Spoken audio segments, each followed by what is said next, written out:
Blessings, good evening. Tuesday night, so we have some questions have come in.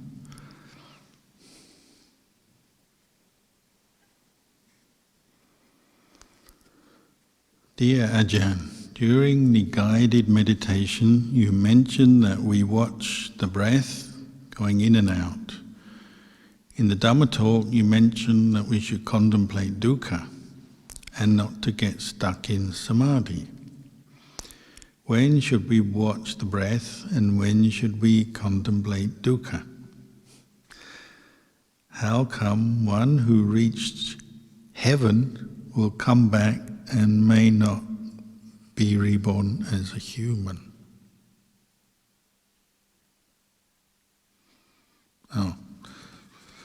So, two parts to the question. Well, when we give Dhamma teachings, often we're giving general teachings, so they may not always be specifically applicable at each time, or in the sense, there may be one teaching that you use at one time and another teaching you use at another time, but the conditions that lead to you using these different teachings vary from person to person and depending on the situation. So, for instance, when should you watch the breath or when should you contemplate? Well, that can vary. Sometimes in life you just need to contemplate. There's no time to watch the breath or you can't find the breath, but maybe you can contemplate something that's causing you stress, something that's come up. It just depends, and that even is the same in meditation. There's no one fixed answer to this. But generally speaking, to contemplate effectively, you need to be fairly steady in your state of mind, fairly mindful. The more mindfulness you have, the more steady, the more still your mind is, the more calm you are, the better you'll contemplate. So that's usually how we teach meditation. We say, practice developing mindfulness on an object, such as the breath first. And when your mind is calm and still, turn to contemplate. Practicing mindfulness of breathing, well, that's one meditation object. And you really have to pay attention to the breath and learn to let go of everything else while you're doing it. That's your main goal. To know the in-breath, what it feels like, the beginning, the middle, the end. To know the out-breath, the beginning, the middle, the end. To know whether the breath is long or short, coarse or refined. And to stick with it. To practice letting go of everything else. Sleepiness, distracted thoughts, desires, worries, everything. That's the standard teaching, of course. And then, when you're more calm, contemplate, particularly the three universal characteristics of impermanence, stress or suffering, and not self. And these characteristics you can find to do with the body, what we call rupa Dhamma, or the different aspects of mentality, feelings, memories and perceptions, thought formations, sense consciousness. So there's plenty we can contemplate, plenty of things we can turn to contemplate. But the more you practice, the more you realize, well, you do need this presence of mind to be more mindful and steady in your mind to contemplate. Otherwise your mind just falls straight back into distraction and thinking a lot, and often thinking too much, and often getting caught into emotional reactions and different states of mind. And whatever we contemplate, we're not really seeing very clearly. And that applies even when you're not meditating. Sometimes you feel more calm just in your day, doing different activities, going here and there. Maybe you can contemplate at any time. But then also sometimes we need to develop more mindfulness, and also in the middle of your day you may turn to a meditation object such as the breath, or you may recite the word Buddha or any other technique to bring up stronger, more continuous mindfulness. So these truths of practicing mindfulness, contemplating, they're not limited to a posture or a time. They can be activities and mental training that we develop at any time. And sometimes, say, with the breath, you just can't find the breath. You can't stay with the breath, too much going on. But sometimes contemplation works better. Some people find if they're not very peaceful and they can't find the breath, they just sit there, but they start looking at what's going on and introduce some Dhamma into their thinking and into the way they're looking at their own experience. A very simple example might be observe the changing conditions of your mind as you're meditating, even if you're very stressed. Lots of thoughts, feelings, pleasure and pain, ups and downs, different mental states, memories coming up.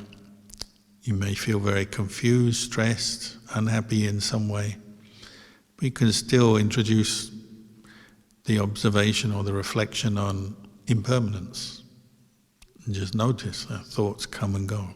There may be many thoughts, but they come and go. They arise, they pass away. Your state of mind is not sure, not certain. One moment you think of one thing, and next moment you think of something else, jumping around. And when you bring your mind to observe that, you actually learn something, and sometimes that can make your mind calm down and maybe even help you let go of something that's really bugging you or that you're really clinging to. So that's just an example. Contemplating impermanence can help your mind to settle down, and then maybe later you go back to the breath. So, and there are many other things you can contemplate even when your mind is very stressed. So sometimes you can experiment. You don't have to be so rigid. I would say the most important thing is practice regularly. Sitting, walking, meditation, mindfulness practice regularly, and then you learn. You learn from your experience, and then you'll have more confidence in what you're doing, and you understand better what you're doing.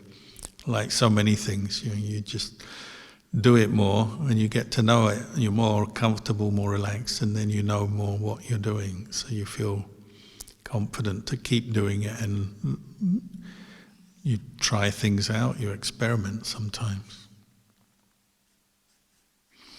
The other part of the question, how come one who has reached heaven will come back and may not be reborn as human? Well, we've all got a store of past karma, good and bad. So a heavenly rebirth is dependent on having made good karma, particularly living a moral life with the qualities of hiriyottappa, shame, fear of wrongdoing, mindfulness, doing good actions, skillful actions, practicing kindness, generosity regularly, meditating will help. These are the various kinds of skillful action which over time will help your mind to be more at ease, more peaceful, brighter, happier, and may lead to a heavenly rebirth. But of course, you may have previously made a lot of, or some bad karma as well, if not this life, maybe in previous lives, that we're not aware of, or that we've suppressed, or that we are aware of, but we're no longer doing those things or acting in those ways. but we have in the past. So that karma is kind of waiting to give its result. And the Buddha said many beings are born in heaven when the good karma that led them to that heavenly rebirth is finished, and it will, because heaven is not a permanent state of existence. Not everyone will come back to, say, be a human, which would be a good outcome. Unfortunately, some people drop from their heavenly rebirth and the bad karma from the past comes up, and they may be reborn as an animal or as a ghost or even in a hell realm. It's possible. That's why we can never be complacent or take things for granted or just assume. Many, many people assume all kinds of things. They assume that next life they'll be a human again. You hear that all the time. Or that when they're finished with the nice holiday in heaven, they'll be back to the human realm to make some more good karma, which might be nice, but that's just an assumption. You're guessing. You don't know for sure. And the whole point of the Buddhist practice is to make your mind really firm and certain in the Dhamma. Sila, Samadhi, Panya, the Noble Eightfold Path. So then you're not guessing so much, you really know your mind and you know what is leading to what, and you have maybe a much better understanding of what to expect and where you're at.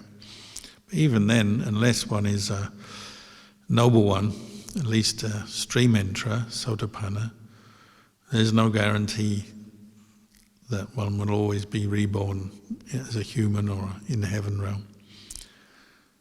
Only the noble ones have cut off the causes for birth in the lower realms. So keep practicing. Don't be careless, don't be lazy, don't give up, don't get lost and stray from the practice. Time is running out, if we're honest. Reflect on that. You don't have endless amounts of time to practice the Dhamma. We're getting older every day. Just today we got the news, one of our teachers who came here about 10 years ago, Luang Por Thun, very well-known monk, one of the senior disciples of Ajahn Chah. He passed away at the age of, I think, can't remember, he's in his 80s, maybe 86 perhaps.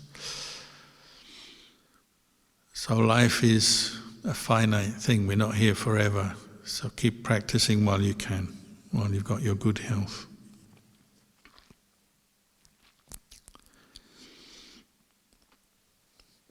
Dear Luang Por, the Buddha mentioned monks, there is the unborn, the unconditioned, the unmade.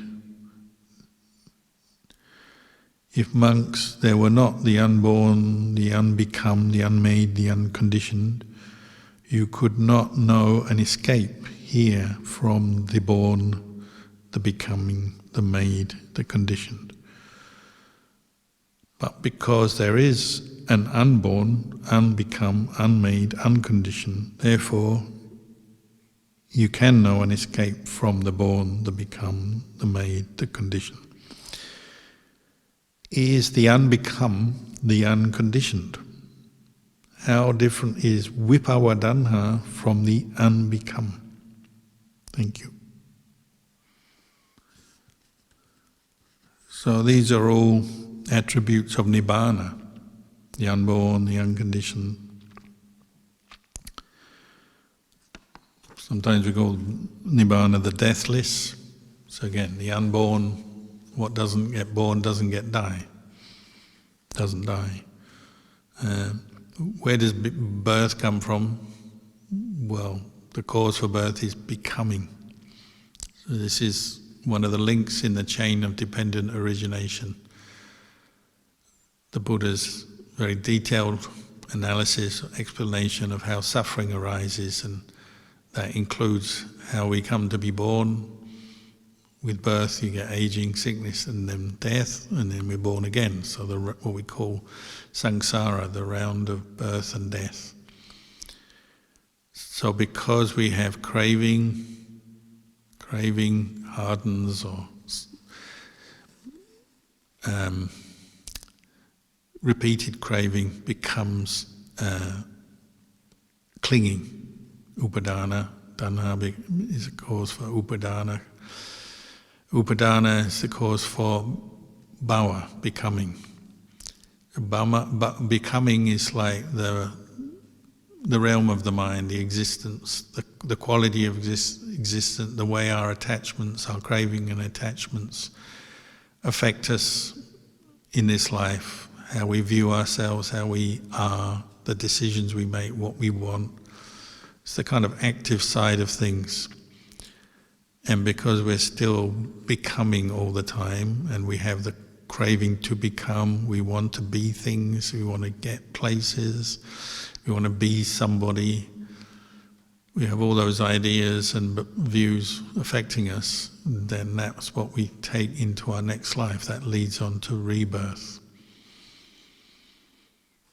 The one who's reached nibbana no longer wants to be anything.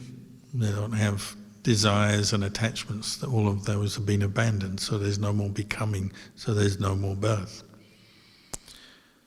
But vipavadanha means craving not to become, not to be, not to have. So becoming and the desire not to become, they're kind of opposites, but they're opposites of the same sort of thing. They're still craving. You know, say you're unhappy in some way, then that will be conditioning vipavadanha, and that's still a conditioning, part of the conditioning process. It's still a cause for more karma to be made, for a sense of self to arise. It may be an unhappy self. You know, I don't want to be I don't want to be suffering like I am. If you're suffering, you might well be experiencing vipavadanha. I don't want to be angry. I'm angry because I'm angry. I don't want to be sad. I don't like being sad. I don't like this experience I've had in my life, or I don't like any aspect of my life. I don't like this, I don't want that. This is all examples of vipavadanha. The opposite of, I do like this, I do want this, I'm happy with what I've got and I want more of it and I want to keep it going. That's bhavadanha. But the arahant doesn't have either. There's no craving, attachment, there's no wanting, there's no clinging on to things. Because they know everything you cling to is impermanent and not self. There's no more confusion in the mind, no more lack of clarity. The arahant, the one who's reached nibbana, is clear on that, so their mind is equanimous towards conditions. There's no clinging to happiness, there's no clinging to suffering. There's no bhavadanha, no vipavadanha. That is on every level, not just the sort of things we experience as humans, but say you develop deep states of samadhi, like jhana. They could still be a basis for becoming. You want to become somebody with jhana and then be reborn as a Brahma god, and you cling to that realm, whichever level of jhana you've achieved. Of the 8 jhanas, the 4 Rupa jhanas, the 4 formless jhanas, arupa jhanas, they could all be the basis for becoming. But Arahant even sees that, identifying with the happiness, the bliss of jhana as a cause for suffering, for rebirth, so they abandon that. So no more becoming, and no more aversion either, no more aversion to anything. So no more vipavadanha. Just know all conditions are as they are. They're impermanent, they're unsatisfactory, there's not self, they're not self, not to be clung to as self. So the mind is neither going to wanting or not wanting, for or against.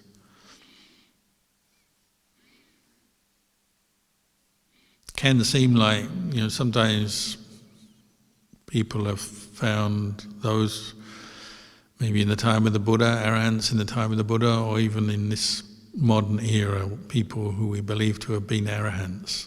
Sometimes the ordinary unenlightened person finds them as though they're a bit negative, because they have no more lust and desire for the world.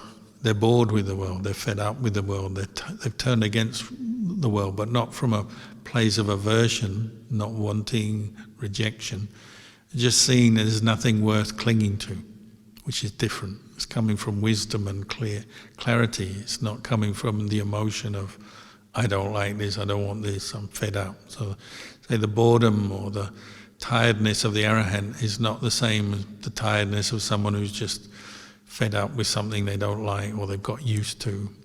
It's different. But sometimes people see those who have realized the Dhamma, an arahant or a noble one, as though they've got negativity because they're just not into anything.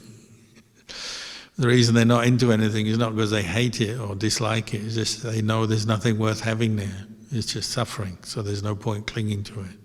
So it's different. But they can come across, if your values are still the values of the world, you probably are looking for excitement, stimulation.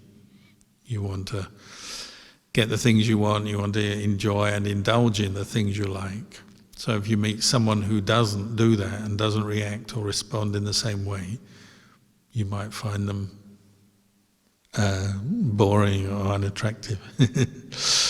And you may attribute that, you may say, oh, they're very negative or they just don't like anything, they must be full of aversion for the world. But it's not.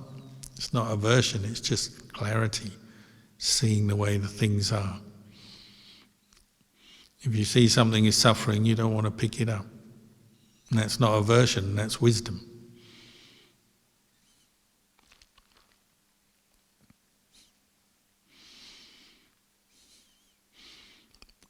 Ultimately, this is something you have to know in your own mind through your own practice. So you can't spend your life trying to guess whether someone's following aversion or they're genuinely weary of the world and they have insight into the world, so they're not attaching to the things of the world. You could only guess that from the outside. Something they would have to know from themselves through their practice. But nevertheless, I mean, sometimes you get sort of clues, you get insight into this. So, many years ago, one monk took his mum to see a teacher who was considered to be an arahant in Thailand. This is a Western monk. And his mother was having doubts about the Buddha's teachings on body contemplation, because the average person in the world, probably still identifies strongly with the body and always seeking to have a beautiful body, dress it up, put makeup on, make it look good, feel good, exercise, eat good food, and most people tend to be strongly identified with their body. And then the mother was encountering Buddhist teachings on impermanence, suffering, asupa, the unattractiveness of the body. So she brought this up with the teacher. The monk was called Lumpur Khan. He lived in northern Thailand. And she said, what's wrong with the body? It's sort of a reasonable thing to say. What's wrong with the body? As though he had a negative opinion of the human body. And he just said, the body is just a pile of excrement. Why would I want to attach to it? Which kind of threw her for a bit. She didn't have an answer to that. But sometimes arahants are like that. They say something very down to earth, very ordinary, but it may come across as negative by the standards of the world, the values of the world. But they're just saying the truth, because human bodies are just full of excrement. When your body gets old, sick and dies, it just goes back to the elements, and it's very unattractive as you're dying and when you're dead. Nobody wants a dead body. So he's just saying the truth. That's how he viewed the body, because he knew that's the way the body is.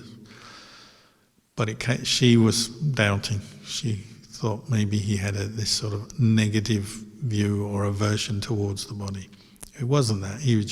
That was just the way he saw it. So sometimes it can be like that. You have to contemplate, investigate a bit more perhaps.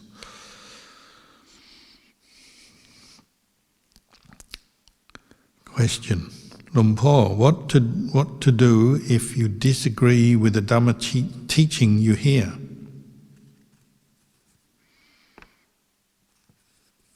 Well, everyone is entitled to disagree with what they hear.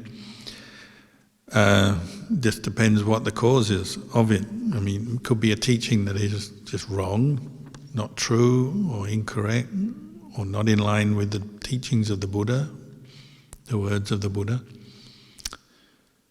Or it could be, say, like in the last question, say you meet somebody who's completely abandoned all attachment to the body. They may look on the body as something very unimportant, unexciting, undesirable, from a place of wisdom, not aversion. And then they give a teaching based on that. They say the body is, subject to aging, sickness and death. It's unattractive. It's full of unpleasant liquids, gases, and so on. And they give a teaching on the supa, the unattractiveness of the body.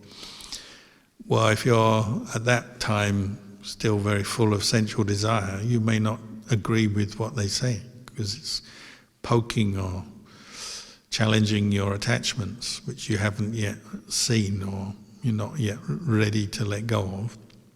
So you may disagree with what they say, even though what they're saying may be true. So there's different ways you may disagree with the teaching. The most important one will be if it's a teaching coming from wrong view, wrong understanding. As Ajahn Kalyano sometimes said, somebody who teaches that something that is unwholesome is wholesome, and something that is wholesome is unwholesome.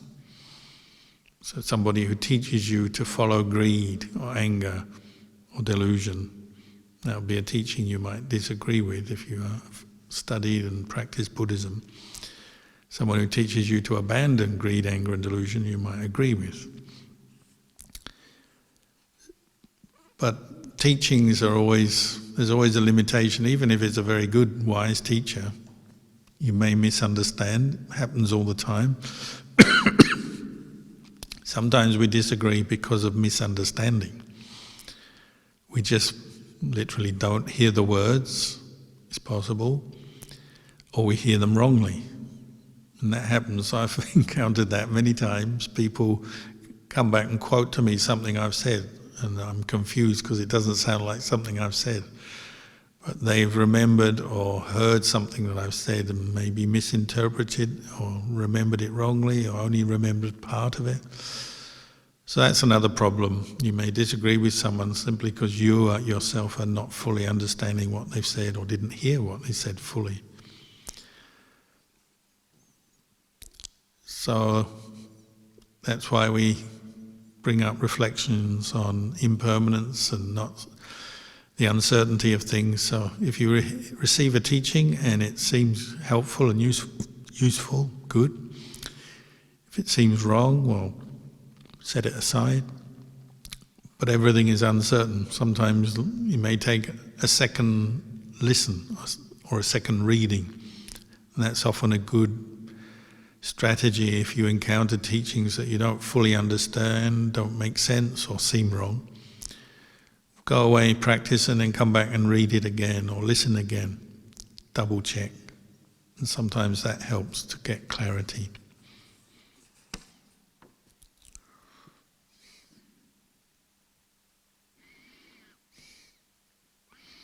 Dear Luang Por, my question is regarding an elder parent and an adult child. Can you please speak on attachment in relation to the family, and specifically how a parent can let go of the perceived tensions in the child-parent relationship? There are factors of avoidance I'm hoping to address. Also, is there a meditation practice to help with the sadness felt with loss? And if this issue relates to a deeper inquiry into impermanence?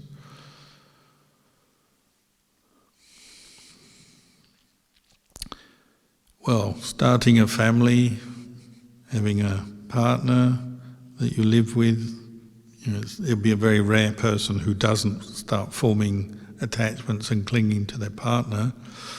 The longer you live together, the more you get used to each other, the more you might depend on each other, react to each other with both attraction and aversion.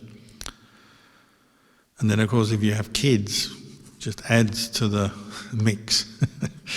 So we have the Buddhist joke, you say, oh, you start off in life with 5 khandhas to deal with, to reflect on these 5 khandhas, body, feelings, memories, mental formations and sense consciousness. It's 5 khandhas, 5 groups of experience. These are all impermanent, unsatisfactory, not self.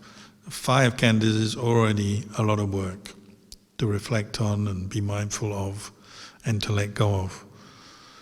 If you get married or have a partner, that's 10 khandhas. You've doubled your workload. You've got to let go of your khandhas and then the next person. And if you have a kid, that's another 5, so that's already 15. 2 kids, 20. 3 kids, 25. Imagine in the old days when they had really big families, 10 kids, that's 50 khandhas, mum and dad, that makes 60.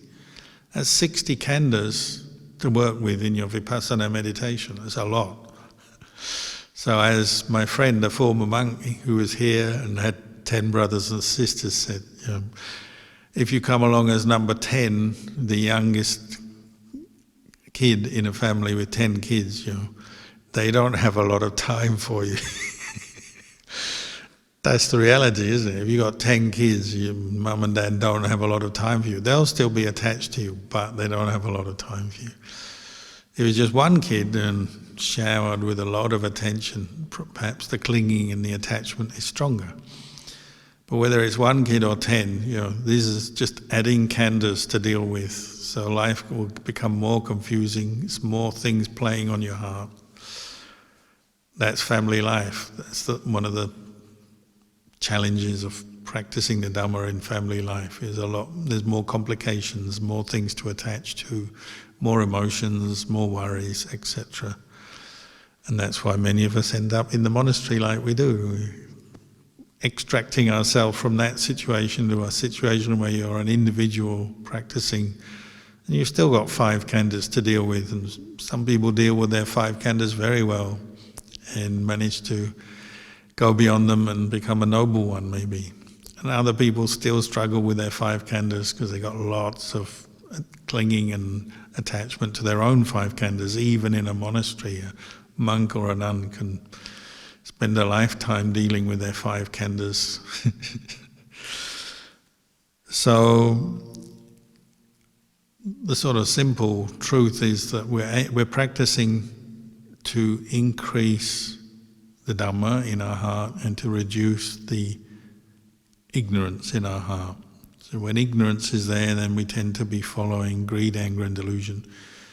When the Dhamma is there, we tend to be reducing our greed, anger and delusion, reducing our attachment. We tend to be more peaceful and have more clarity. So whether you are at home and you've got kids, that's the general aim of your practice, is to reduce greed, anger and delusion in the things you do, the way you view the world, the way you relate to the world, your thinking, your acting, your speaking. You're aiming to reduce the impact of defilements and increase the amount of Dhamma. Improve your practice of generosity, sila, mindfulness, samadhi, insight and wisdom. These are the guidelines, and you do the best you can.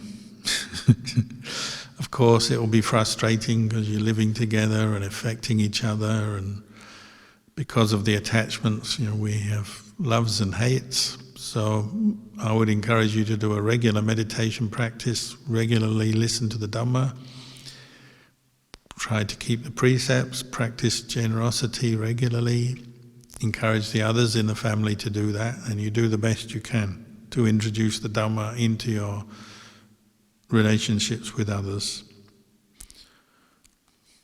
lots of metta, lots of patience. There's various themes that you hear a lot of in our teaching that are very useful for the family life. So I would listen to Dhamma regularly. That will help you. As far as meditation for dealing with sadness, well, most meditation objects and practices will help you. So any kind of meditation technique to help calm the mind and bring up mindfulness, so such as mindfulness of breathing, or recollection of the Buddha, or cultivation of meditation on the theme of loving kindness. All these meditations improve your practice of mindfulness and calm the mind down, more or less, depending how well it's going. And from that calm that you're developing, that will help for you to contemplate and reflect on things. So in the case of loss, it might help you to cope with loss, just to see more clearly, as you calm your emotions down, because grief and sadness can be very agitating and make you very restless in your mind, and maybe have strong emotions, sometimes have a lot of aversion as well. Some people get very angry with grief. So any meditation that helps you to bring up mindfulness, calm yourself down, will help. And then to reflect on impermanence and reflect that all of us, every single person in this world is subject to birth, aging, sickness and death. It's part of life, it's natural. And you're trying to bring your mind to accept and see that more and more, so that the grief, although it's there as a feeling because you build up the attachment to someone, you're also balancing that with correct view that all of us must die and we have to separate from everyone we love and like through death. And you're coming to terms with that. And the more mindfulness you have and the more calm you are, it will help you to get through that. The other one we often encourage is, well, as you're becoming more mindful, then turn your mind to remember and recollect the good of the person. Because when you lose someone, you're thinking, I've lost somebody that made me happy. You may be able to turn it around and say, well, this person who makes me happy, that I'm now sad at having lost them, they did a lot of good things. They had many good qualities, and that's something to rejoice in. Actually, to be happy about that you knew them, you lived with them, you did things together. That's something to rejoice in, to remember with happiness, rather than this sort of sense of, oh, now they're not here. And as your mind becomes more calm, then maybe you can see that. And you may even be able to remember them and remember things they've said and done and follow their example, and you can dedicate your practice and what you're doing now to them, to their memory. So there's actually a lot of Dhamma you can use and practice with grief and loss. But obviously it may take a lot of patience as well, because you're dealing with the emotions as they come up.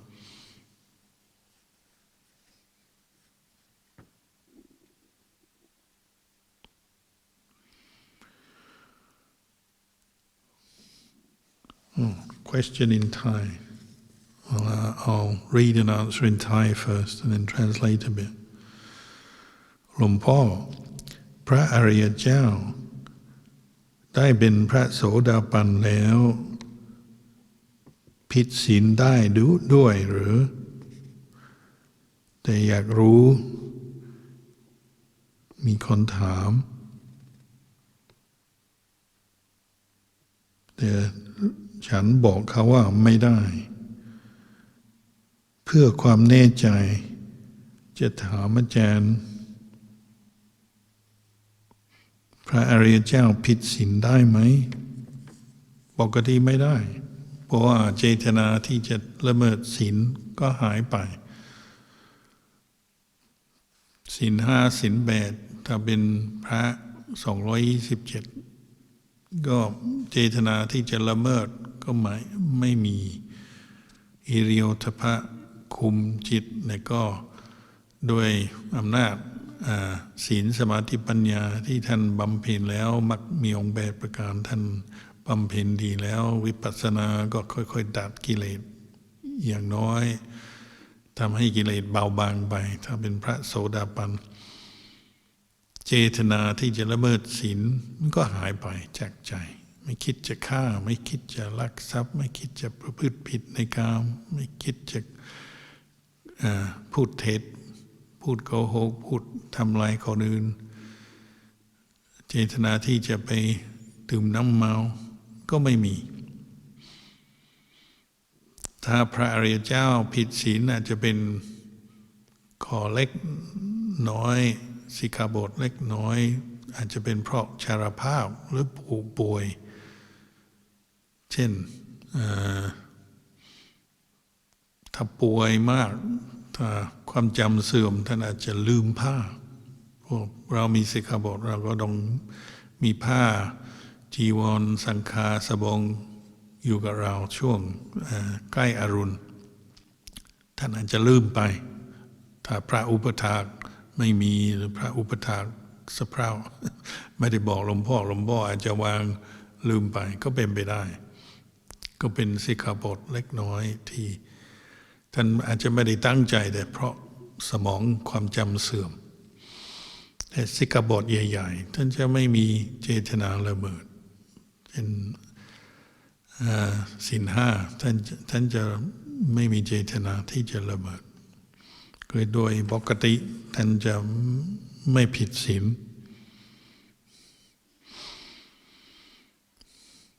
There was a question about noble ones, do they break the precepts? So normally speaking we say they don't, because the intention to break, say, the 5 precepts has gone from their mind through the practice.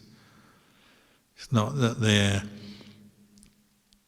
suppressing the desire to kill, steal, commit acts of sexual misconduct, lie, speak in a malicious way, get drunk, get stoned. They don't have that intention anymore. It's just gone from the mind.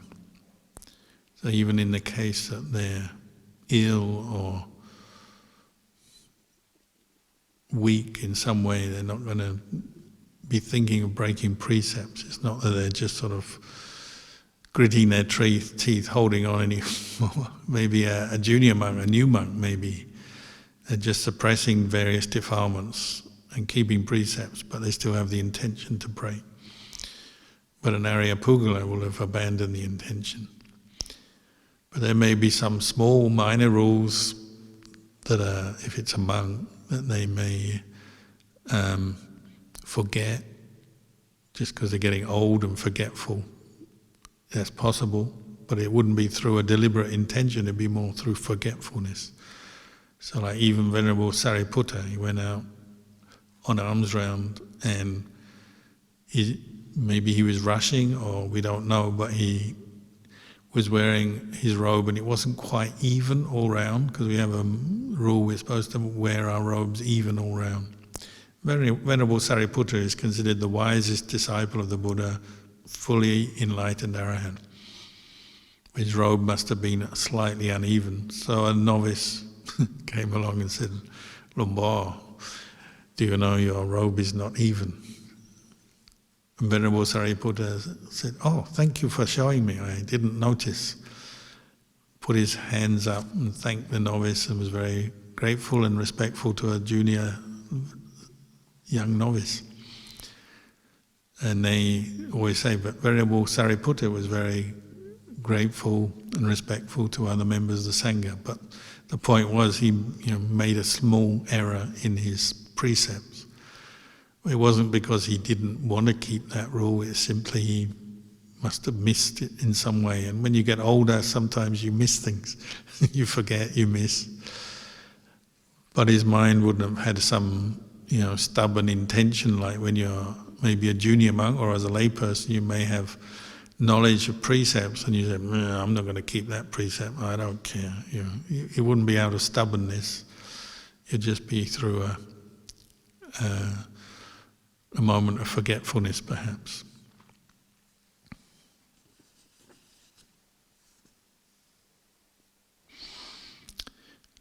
Next question. Dear Luang Por, Ajahn Kalyano mentioned in his talk that after practicing diligently for 12 months, he was yet to receive results, and you told him that you had been practicing for 20 years and you still hadn't let go of ice cream. Were you joking? Because if you weren't, this would mean it may take another few 100 billion years to reach Sotapanna. I have been practicing Dhamma as a layperson and I have experienced challenges. When I manage to overcome them by using the Dhamma, there is a sense of joy. But now I'm having this doubt that it may still not be sufficient to get me into the path in this present life and the next lifetime. Can you kindly advise what needs to be done for a layperson to intensify his or her practice?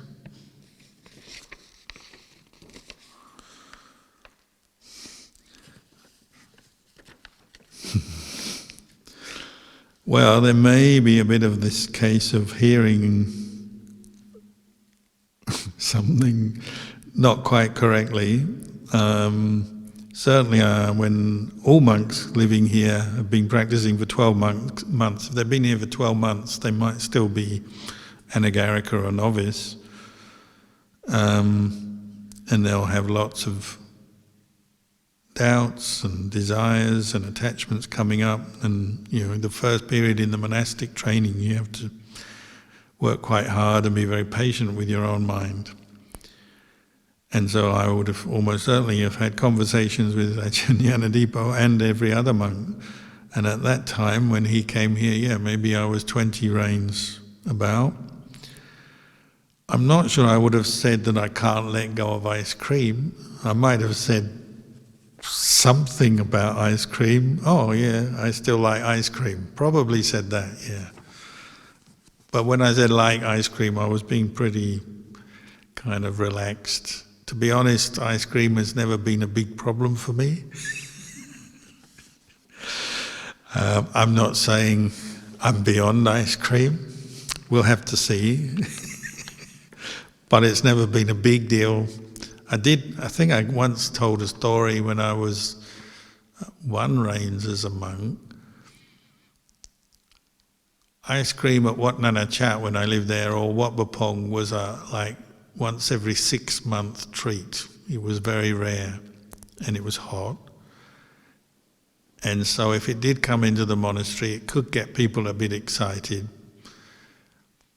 So I remember there was one time ice cream arrived, and the way it was served, it was put into little bowls, because mostly you put everything into your bowl, but you'd get a separate little bowl. Some monks would pour that into their main bowl, but you had the choice.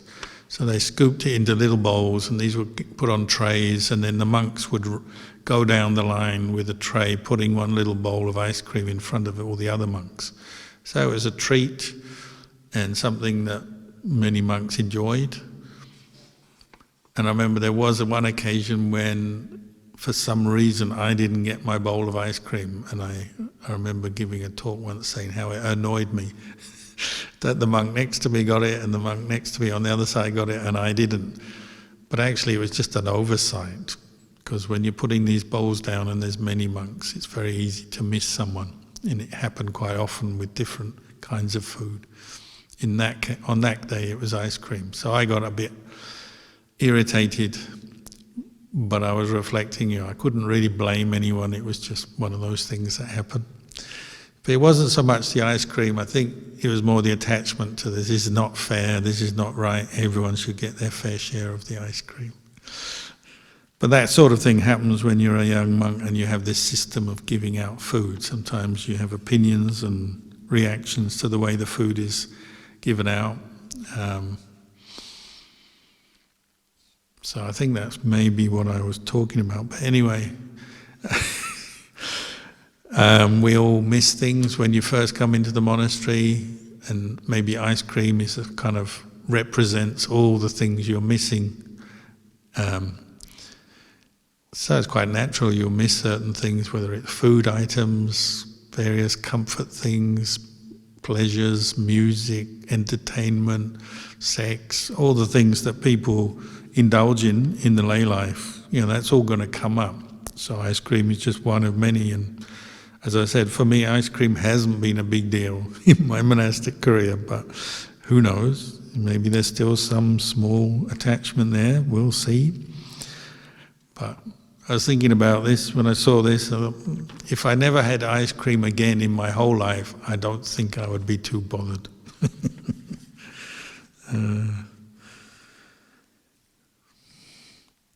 But I think the important point is, when you're new to the practice, you have Kalyana Mitta. So like myself and other senior monks, we share our experiences with the junior monks, the new ones, to help them see that it's a process. The practice is a process of going through things, and sometimes you get disproportionate suffering over very small things. It could be ice cream, it could be something else, coffee. There's the usual suspects: chocolate, coffee, ice cream, noodles. It depends what your food kilesas settle on, isn't it? It's not always food, it's other things as well. But sometimes the reaction in your mind, the emotions can come up very strongly. Maybe no one else knows about it because it's an internal thing. Sometimes it's displayed outwardly. But as a senior monk, you give people encouragement. You say, look, as you keep practicing, you'll get used to it and you'll learn skillful ways to deal with your emotional reactions to missing certain things that you like, facing things that you don't like. That's part of monastic practice. It's a big part of it. And you're watching your mind all the time. You're watching how you create the suffering around the craving and the attachment, rather than blaming someone else or just seeking some external object to make you happy or get upset about. You're seeing the origin of this happiness and suffering is your own mind, and through practicing mindfulness, reflecting on impermanence, not self, you learn. So maybe that's a landmark in monastic practice. Once you can cope with getting or not getting the ice cream you like, or not getting or getting ice cream, you go beyond that. Well, that's like one step up in your practice, and there'll be other things as well. And when you overcome the defilements, even if it's just once, you get a bit of relief, joy, happiness. Oh, I can let go of that. Unfortunately, some defilements are repeat offenders that keep coming back. That's why we call them the usual suspects. So you may one day feel totally equanimous, totally unattached, indifferent towards a certain thing that you've desired in the past, and then that day it's like, no. And you can feel equanimous, you can maybe give it away or just not take it in terms of food. It could be anything. But then later on it comes back. Defilements are tricky like that. They can go dormant for a while and you think, oh, I'm beyond that. My ice cream problem is gone forever. Yeah. And 6 months later, oh, back again, and you feel very disappointed because something that you thought you let go of has come back. Defilements are like that. They can come and go. Monks can feel they've got no more anger, and then it returns. No more fear, and then it returns. No more ice cream craving, and then it returns. Very tricky. So you have to be very patient, and you keep working on things, and you keep that awareness of that everything is uncertain.